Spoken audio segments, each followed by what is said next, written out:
Now, how a local battle in Texas over abortion legislation erupted into a national debate. The Texas State Senator that everyone is talking about, Wendy Davis. Nearly 7 hours. You're looking live as State Senator Wendy Davis of Fort Worth filibusters a vote on the abortion bill that passed the House yesterday. She must make it to midnight, the end of the special session, to keep the Senate from taking up the bill for a vote. Senate Bill 5 cannot be signed in the presence of the Senate at this time and therefore cannot be enrolled.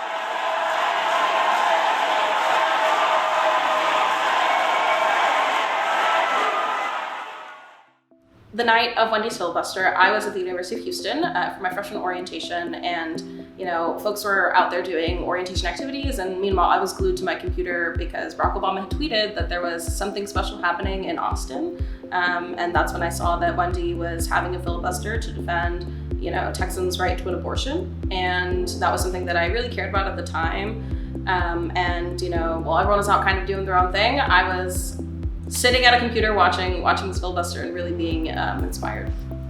I was feeling a lot of emotions. One of them was gratitude for someone who was willing to really literally put her body on the line to defend people's rights and tell their stories during that filibuster. But then also there was, as someone who was more informed than most, but still kind of knew about it, I was still, feeling that real outrage of how could they do this, right? And obviously this is Texas, and Texas does this kind of thing, but it was a real feeling of anger and wanting to do something about it. It's hard to believe it's been 10 years since the filibuster and since the night we all took over the Capitol, but it's an evening I'll never forget. There were people in every nook and cranny of the Capitol. I'd never seen people hanging over the banisters. There was an overflow room where young people were making signs. In fact, I found this from Scarlett. She was 6. She made this that evening, and I've always kept it as a memory. I think she's probably now in high school. But it was that kind of feeling that we could do anything, and then it was on all of us. I knew something special was happening in the Capitol that day. I could feel it literally under my feet as the Capitol would come to life from time to time during the day, with people up and down the hallways roaring to life, with upset usually when a strike was being called against me. But I had no idea how many people had tuned in to watch.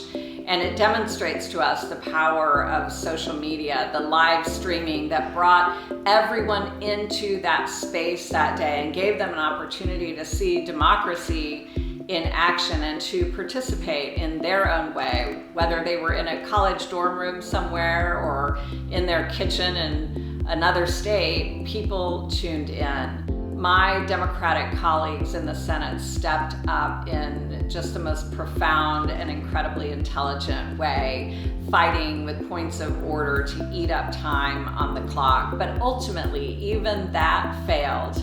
And it was about 15 minutes before midnight, in complete frustration, that my Senate colleague, Leticia Vandepute, who had been absent for much of the day because her father had tragically died in an automobile accident. She wasn't even planning on being there, but she showed up importantly and asked the most poignant and perfect question. At what point must a female senator raise her hand or her voice to be recognized over the male colleagues in the room?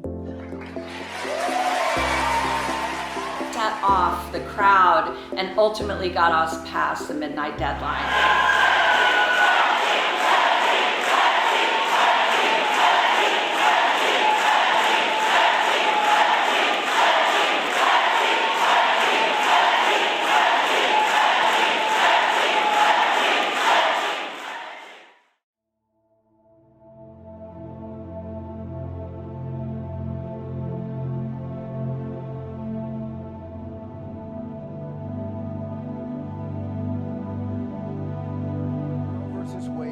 Overruled. There is no constitutional right to an abortion in this country anymore as of today. At the stroke of midnight, the most restrictive abortion law in the country went into effect in Texas. It essentially bans all abortions after 6 weeks. 6 weeks before most women even know they are pregnant. Now, Republican lawmakers will be quick to tell you there are exceptions, such as for saving the life of the mother or when a fetus has a fatal abnormality. But the reality on the ground is those exceptions are meaningless, essentially. As we heard today from women in Texas who are suing the state for denying them abortions despite grave health risks to themselves and their fetuses. As a result of what happened to me, I may have been robbed of the opportunity to have children in the future. Where at this point right now in Texas, there are doctors who are afraid to give miscarriage care to people who need it because they are afraid they're going to go to jail for the rest of their life. So Texas is one of the most extreme bans on the books, and that has been the case year over year that we set, unfortunately, the worst bar, or I should say we have the lowest bar in this country. And we are absolutely ground zero for the anti-abortion movement nationwide.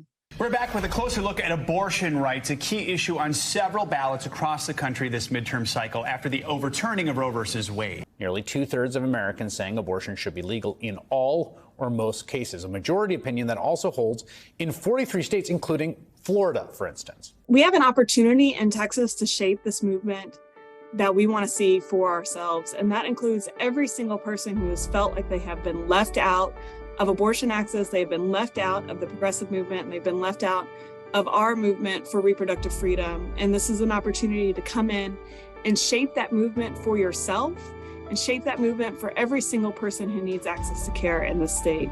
We change Texas by changing the people we elect, and we change Texas by changing policy through the people we elect. So a post-Roe movement, to me, looks like an educated and informed electorate. It looks like voters who understand what their issues are and are voting for people who align with their issues. If we're going to be defiant in Texas, it means we show up to vote at every single election.